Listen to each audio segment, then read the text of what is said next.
Kemudian ketika kita berumah tangga, yang paling penting itu bukan cuma kekayaan ataupun tampang, tapi kesetiaan dan komitmen. Banyak banget ibu-ibu tuh yang susah tidur karena suaminya nggak setia.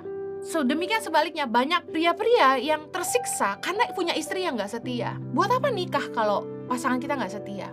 Yang paling penting itu kesetiaan dan komitmen. Karena ketika kita punya pasangan yang gak sungguh-sungguh mengasihi kita, yang gak bisa komitmen sama kita, betapa sengsaranya. Makanya cari pasangan itu jangan cuma lihat kekayaan dan penampilan luarnya aja. Kita butuh pasangan yang punya tanggung jawab, khususnya para wanita. Kita perlu punya suami yang tanggung jawab. Kalau kita pengen tahu, nih orang tanggung jawab gak sih? Coba lihat cara kerjanya. Rajin gak dia?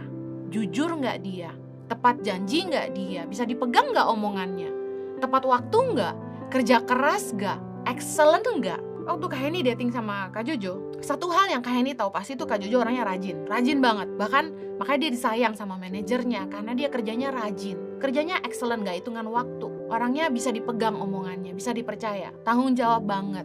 Waktu dia jadi leader di Komsel, dia tanggung jawab banget sama domba-domba yang Tuhan percayakan. Dia fight buat mereka. Kita kalau mau lihat orang punya tanggung jawab atau enggak, lihat dari bagaimana dia melayani, bagaimana dia bekerja. Kemudian, kriteria yang sangat penting dalam mencari pasangan hidup, karena ini kunci dari rumah tangga yang bahagia adalah punya pasangan yang rendah hati. Yesus saja bilang, belajarlah daripadaku sebab aku ini rendah hati dan lemah lembut. Rendah hati itu jadi salah satu kriteria yang penting. Kenapa? Itu penting karena orang yang gak rendah hati itu nggak bisa nerima kelemahan pasangannya dan selalu merasa diri lebih baik, selalu merendahkan orang lain, nggak bisa menghargai orang lain. Sedangkan di dalam hubungan nilai penghargaan sangat penting. Orang kalau nggak rendah hati nggak bisa melihat nilai dalam diri orang lain. Dia hanya bisa melihat dirinya sendiri yang lebih penting, diri sendiri yang paling berharga. Sedangkan orang yang rendah hati, dia bisa naruh nilai lebih dalam diri orang lain. Dan firman Tuhan bilang gini, orang yang rendah hati pasti ditinggikan.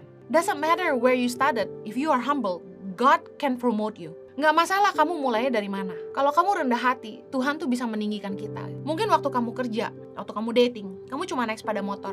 Tapi kalau kamu rendah hati dan kamu bertanggung jawab, kamu ngerti komitmen, kamu setia, kamu lakukan yang terbaik, kamu bisa dipercaya dalam perkara kecil.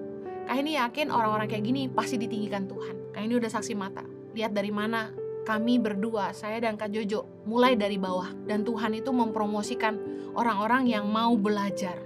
Orang-orang yang mau diproses. Salah satu kriteria yang penting ketika kita melamar kerja adalah bisa bekerja di bawah tekanan. Anak muda dengar, jangan cuma cari aman, jangan cuma cari nyaman. Kalau kalian ditekan, kalian ngalamin proses dalam pekerjaan, dalam pelayanan, diproses dengan teman, dengan atasan, dengan orang tua, jangan jadi lemah. Ketahuilah itu yang akan membuat kamu jadi kuat. Karena itu merupakan kekuatan ketika kita bisa menghadapi tantangan. Be a problem solver. Jangan jadi orang yang bawa masalah, tapi penyelesai masalah. Value yang kita harus bangun dari sejak muda. Kalau kita pengen punya masa depan yang cerah. Yang terakhir kayak ini pengen tutup dengan ini. Hidup ini mau dibawa kemana? Kayak ini mau ingetin, satu hari nanti kita akan jadi tua. Bijaksanalah dengan hidup kita. Apa yang kita bangun, hubungan yang kita bangun, itu akan menentukan masa depan kita. Jangan sampai mengerjakan yang sia-sia. Kemudian, kalau kita satu hari nanti pengen menikah, penting banget kita lihat siapa yang akan jadi pasangan hidup kita. Tadi Kak ini udah kasih lihat hal-hal yang penting yang kita perlu perhatikan dalam mencari pasangan hidup. Nah yang terakhir, pernah gak mikir gini? Ada apa ya setelah hidup? Malam-malam Kak ini ngerenung. Tuhan, kalau saya meninggal, apa ya yang akan saya lihat? Apa yang akan terjadi setelah kita semua meninggal dunia? Kita gak boleh cuma mikir apa yang kita bisa dapat di dunia ini. Karena hidup kita di dunia ini cuma sementara. Tapi kita juga harus pikirin apa yang kita akan tuai di kekekalan nanti. Hidup kita tuh mau berakhir di mana?